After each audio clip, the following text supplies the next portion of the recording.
আসসালামু আলাইকুম রহমতুল্লাহ।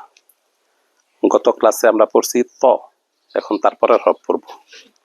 জ জ জ জ জ জ। আমরা এর মধ্যে ভুল পড়তাম, এটা পড়তাম জোয়া।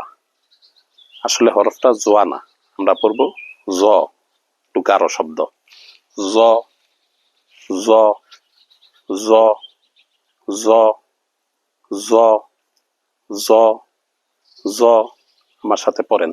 জ জ জ জ জ। আলিফ আলিফ আলিফ। মিম মিম মিম। ত ত ত ত ত। জ জ জ জ জ জ।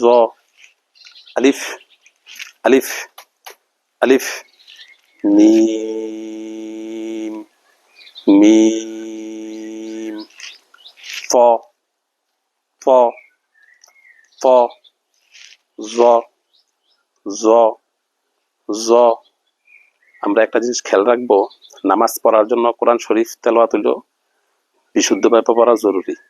তো বিশুদ্ধভাবে কোরআন শরীফ পড়তে হইলে হরফগুলি উচ্চারণ লাগবে বিশুদ্ধ। হরফগুলি যখন বিশুদ্ধ উচ্চারণে আমরা পড়ব, তখন আমাদের কোরআন শরীফ তেলাওয়াত সুন্দর হবে।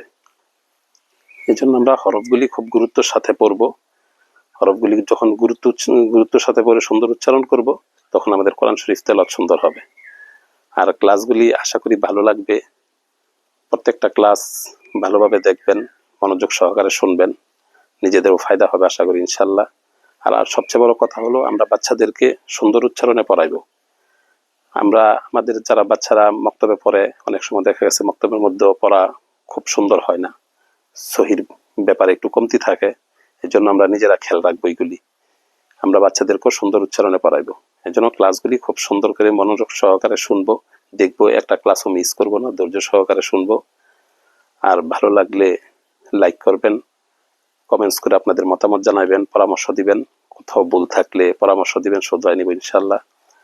আর শেয়ার করে সবাইকে দেখার সুযোগ করে দিবেন। আসসালামু আলাইকুম রহমতুল্লাহি ওয়া বারাকাতুহু।